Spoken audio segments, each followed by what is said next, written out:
Hi everyone, welcome back to the channel. I'm Eve, and we're going to continue to talk about where do we start. In my last video we talked about pencil, charcoal white, but usually when we think of doing art we think of using color. So where do you start with color? Well, there's a whole bunch of options that are on paper. There are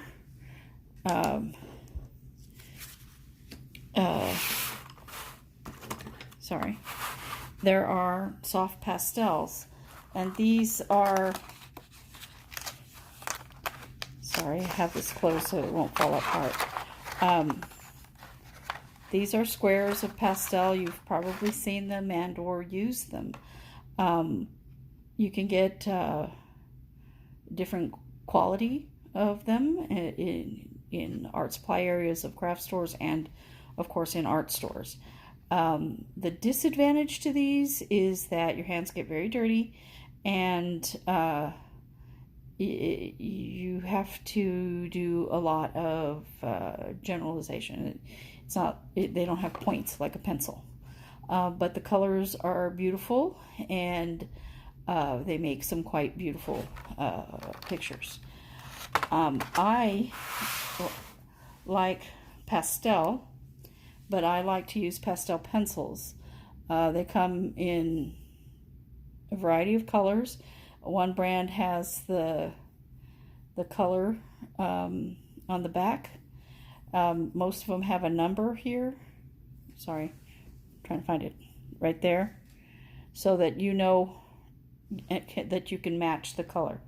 One thing you want to remember is these pencils are very, very soft. The leads break easily, and you'll go through them a lot. They'll gum up a pencil sharpener, so don't put them in an electric pencil sharpener, or you'll be taking it apart a lot to try to get the blades cleaned. Again, with the pastels blocks or the pastel pencils, you would want to use one of these. Mind you, these are very quick sketches. They're just kind of for demonstration purposes. The same tree that I was drawing the other day. But this, you can use this to blend these together. You can blend in your tree, but these have the advantage of being able to have a point, therefore you can make a little bit more detail. So I like these for drawing portraits and pet portraits and things like that, because I can blend colors like I would with paint, but you do have to be careful with the points. Don't drop them because the leads will break. Again, you will want to use one of these kneaded erasers with it. It won't take it off if you're pushing it really hard or have a lot of color on there, but you can say, oh look, I smudged it, and you can take off your smudges. Very, very carefully take off your smudges.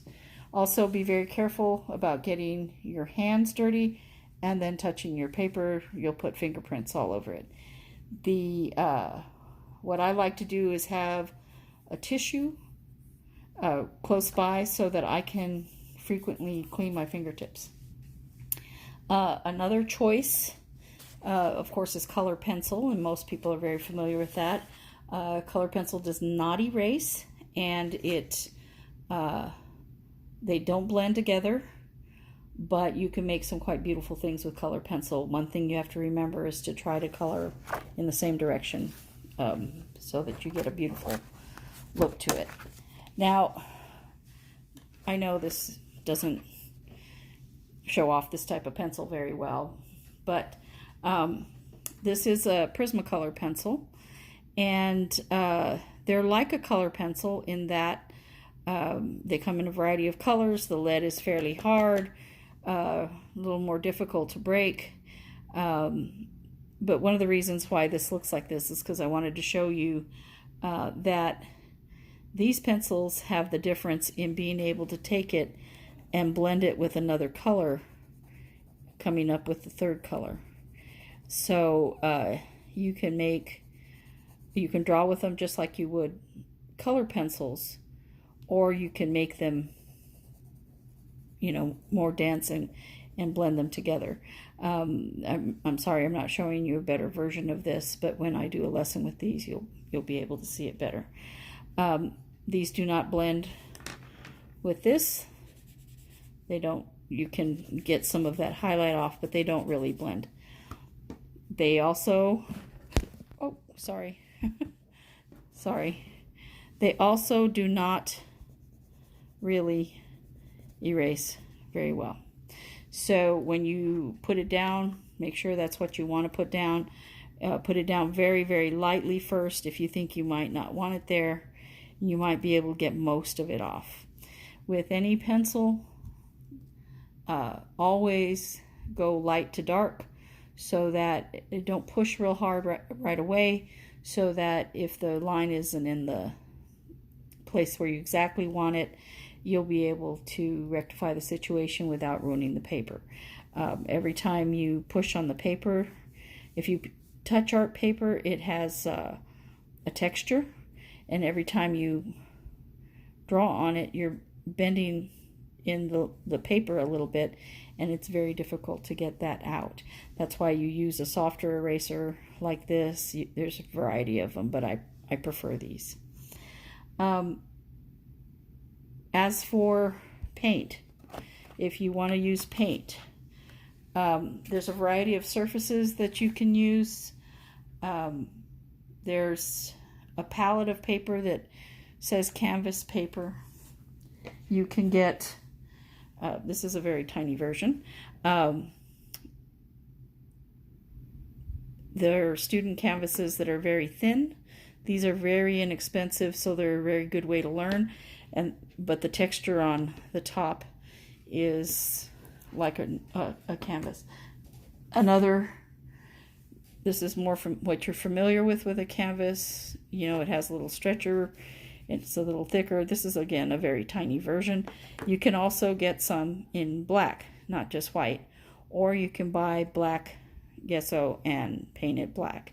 Don't use just acrylic paint to paint it black. It uses up your paint, and this gesso makes a better surface. For the media that you would like to use for color, you can go for watercolor. Your watercolor paper will tell you watercolor paper, and then it'll say cold press or hot press. Don't worry too much about that as you're learning, but you can get a pad of paper and try it out to see if you like it. I like to tell the story of when I went to art school. I thought that I liked to paint with acrylic paints, and I had an assignment that I had to use Prismacolor pencil. Whatever, I said. And then I found out that I really liked Prismacolor pencil. I really enjoyed using it, and then that led me to try the pastel pencils, because I didn't like using the pastels. But also I was made to learn to use watercolor. Still not my favorite thing, but it is appropriate for some paintings. And you have to look at the thing that you want to paint and decide what media. Now, watercolors, you can get them in, everybody's familiar with the kind that you take to school as a kid, but this is similar to that, but it has a lot more colors. They're very easy to use. This one came with a paintbrush in it. It's very important that you wash your paintbrush every time and keep it where do not leave it sitting with the bristles in the water. You won't ever get that curly bit off the paintbrush. And try to reshape it into a point when you're done washing it so that it keeps its shape. Also, watercolors come in tubes, and you can buy very inexpensive student sets of watercolor that come with a lot of color. These are very concentrated color, a lot darker with less amount of paint than you would with the cake. You would want a like one of those plastic palettes to use, but sometimes in a pinch, for me, I will use a styrofoam plate. Those styrofoam plates are not water absorbent, so you can leave the paint on there and it won't soak up your paint. But it's best to have, they come in different shapes, but mostly round with a whole bunch of little wells around the circle.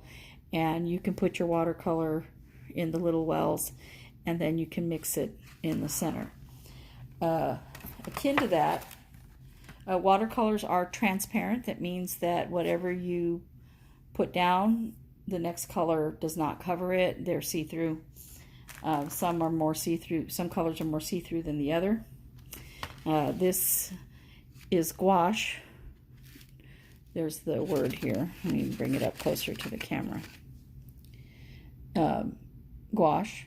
It comes, this is a student set. It comes in a variety of colors. All of these, you can buy more expensive versions, of course. But when you're learning, go for the least expensive, because if you don't like it, you can move on to the next media and not worry about how much money you spent on it. This is paint similar to watercolor. You would want to probably use the same type of surface as watercolor, but it is not transparent. So you have, if you find that you like the watercolor, using it, but you're frustrated by the transparency of it, go ahead and try this and see what you think. And of course, as I mentioned, there's acrylics. And this again is a student set. Comes in a variety of colors. There's more than one color of brown in here. There's more than one color of yellow, more than one color of green. You should learn how to mix your own colors and to be able to mix the same color over and over. But when you're just starting out, it's very nice to be able to have it already mixed so you get the same color every time. But in our first lessons, we will talk about, in some of our first lessons of painting, we will talk about mixing the same color every time. Now, if you're going to paint with acrylics, especially, but also watercolor, you're going to want a palette knife. Now, these are very inexpensive palette knives. And this is so that you can scoop paint and stir it. And you can even paint with these. If you get the paint on this and you can scrape it onto the canvas, it makes a different sort of look. Now, watercolors, I told you use that round pad. This is a paper palette. Now, you can certainly get an acrylic or oil. I don't use oils just because I'm impatient and I don't like to wait for them to dry. But you can use a palette that is a hard palette that you have to wash every time. But this, you just tear off a sheet every time and throw it away, and so you don't have to do all that washing. It's great if you are somebody that needs to clean up right away. Sometimes you can take this off and put it in what's called a wet palette, and it's a little case with a sponge inside of it that'll help keep your acrylics from drying too fast. The disadvantage to these is that you have to keep buying them. And you do want to try to, if you're in an area where it is very dry, like I live in Phoenix, you're going to want to get something to help the paint not dry as quickly. I don't use it very often, but There's different mediums that you can mix in with the paint. I don't use them very often because I'd rather use more paint and have it not affect the paint color. But that's my choice. But you may find how fast they dry to be frustrating, especially if you do not paint quickly. Now, one thing I forgot to mention when we were talking about Prismacolor. This pastel pencil, it's very easy to make sure you sharpen it on the correct side because the other side is rounded, and you can just tell which is the correct side. With Prismacolor, don't make the mistake I did here. It should have been sharpened from this end, and I sharpened it from this side, so now I don't know what number it is. They are numbered just like the other one, so that you make sure you get the same color every time. So I have to just visually match it. And Prismacolor does have a lot of colors, and sometimes that can be problematic. So be aware when you're going to sharpen your pencil, even regular color pencils, make sure you sharpen them on the end that doesn't have the name of the color on it. That's all right now for painting, and thank you for listening, and hope you come back and do some step-by-step drawing and painting with me. Thank you.